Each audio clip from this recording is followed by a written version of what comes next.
Mr. Khan, tell us your involvement in the conference and your impressions of the climate change process. Okay, let me begin with the climate change process. Climate is changing, is happening. There's no doubt about it.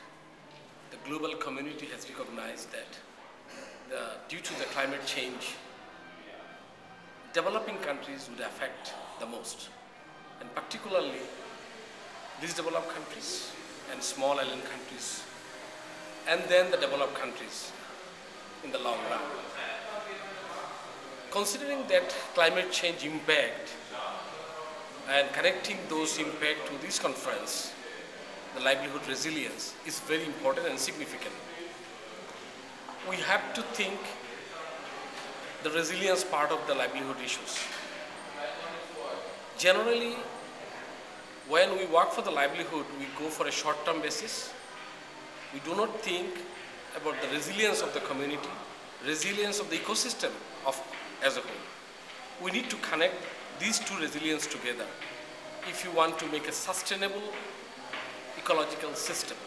So from that perspective, this conference actually trying to surface those issues, trying to find out the bridging points of livelihood and the resilience part, and also the contribution and significance of the ecosystem into that.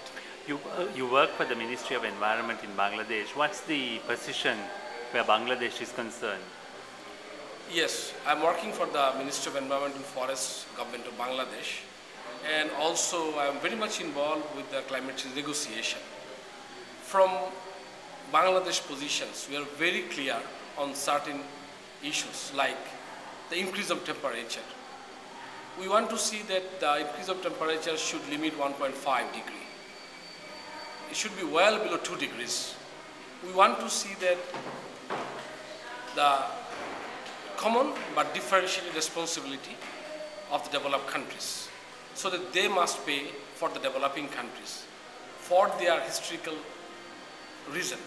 Because the developed country basically contributed this greenhouse gas to the atmosphere. And because of that, in fact, these developing countries are suffering. So from historical perspective, they must pay from their GDP, and we are actually asking for 1.5% of their total GDP.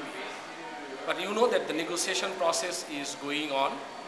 They have committed $30 billion for next 3 years and $100 billion till 2020 per year. But it's not enough. If you look at the global damage, if you look at the global impact, we need actually more than that. But now these issues are recognized by the whole world community. Their developed countries are now thinking in a positive way that yes, we have to pay. So this issue or this realization is in the process of discussion. And as a Bangladesh, though we are not chair of the LDC, but we are trying to organize the LDC. We are trying to, in fact, lead the LDC and to show our cases before the whole world and how these developing countries would affect due to the climate change, and how much money or how much technology and how much support we need in order to rectify those things is now.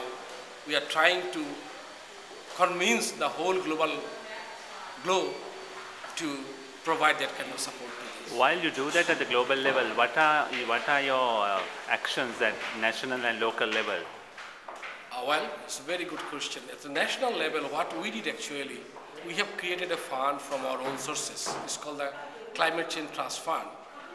Even though we don't have enough resources, the government has contributed $200 million for immediate adaptation activities. So the government of Bangladesh already taken 50 projects on adaptation activities in various sectors, and we are trying to address the climate change issues from our own resources. We are not sitting idle. We are working our own, and but you know the resource is limited. And resource scarce country actually provide that much of money what we need for climate change issue. Bangladesh is one of the most resilient countries in the world. It's been withstanding multiple disasters. Are you optimistic? Yes, you are right. We are optimistic, we know, but at the same time, I would like to argue adaptation has a limitation. I mean, how far you can go with the adaptation. So from that point, though we are resilient, but there is a threshold. If we go beyond the threshold, maybe this, but we couldn't, sustain.